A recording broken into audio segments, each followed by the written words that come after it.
ആഹാ Tamil OTT പ്ലാറ്റ്ഫോമിൽ റിലീസായ 18+ web സീരീസാണ് silence എന്നർത്ഥമാക്കുന്ന ഏഷ് season 3. 2 സീസണുകളും അടിച്ചുമാറ്റലുകളും മഹത്വവൽക്കരിക്കലുമായിരുന്നു. 3-ാം season എങ്ങനെയുണ്ടെന്ന് നോക്കാം. തമിഴിൻ്റെ ലെസ്റ്റ് സ്റ്റോറീസാണിത്. ആദ്യ എപ്പിസോഡ് സബ്സ്ക്രിപ്ഷൻ ഫാൻസ് ഓൺലി രംഗത്തേക്ക് വരുന്ന പെൺകുട്ടികളുടെ മൈൻഡ്, അവരുടെ അവസ്ഥ, വരുന്ന ഇൻകം, ഇതിലെ കിക്ക്, ലൈഫ് സ്റ്റൈൽ എല്ലാം പറഞ്ഞു പോകുന്നു. പിന്നെ ഒരു ലൈവ് ലീക്കാകുന്നതും ഇതിലെ ചതിക്കുഴികളും തുറന്നു കാണിച്ച് നന്മമരമാക്കാൻ ശ്രമിക്കുന്നു. കിരൺ റാത്തോടാണ് ലൈവ് ഇട്ട് നന്മമരം കളിക്കാൻ വരുന്നത്. 2-ാം എപ്പിസോഡ് ജെൻസി കിഡ്സിൻ്റെ 1 നൈറ്റ് സ്റ്റാൻഡ്സ്, റിലേഷൻസ് ഒക്കെ പറഞ്ഞു പോയി ഉപദേശത്തിൽ തീർക്കുന്നു. വലിയ കുഴപ്പമില്ലാത്തൊരു എപ്പിസോഡായിരുന്നു. ഹുക്കും ഉപദേശവുമാണ് ഈ സീസണിൻ്റെ മെയിൻ തീം തന്നെ. 3-ാം എപ്പിസോഡ് യഷിയും മാടനും മറുതിയുമൊക്കെയായ ഒരു സിനിമാ പിടുത്തം. പൂനം ബാജുവാണ് ഹീറോയിൻ.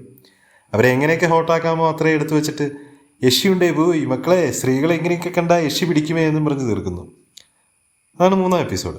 കഥയുമില്ല, പറയാനൊരു വിഷയമില്ല. ഒളിച്ചു കിടത്തി സമൂഹത്തിൻ്റെ പ്രശ്നമാണ് ഇതൊക്കെ എന്ന് പറഞ്ഞ് തീർക്കുന്ന ഒരു അവിഞ്ഞ 80+ സീരീസാണ് ഈ 3-ാം സീസണും. ഇത്രയേ ഉള്ളൂ കാര്യം.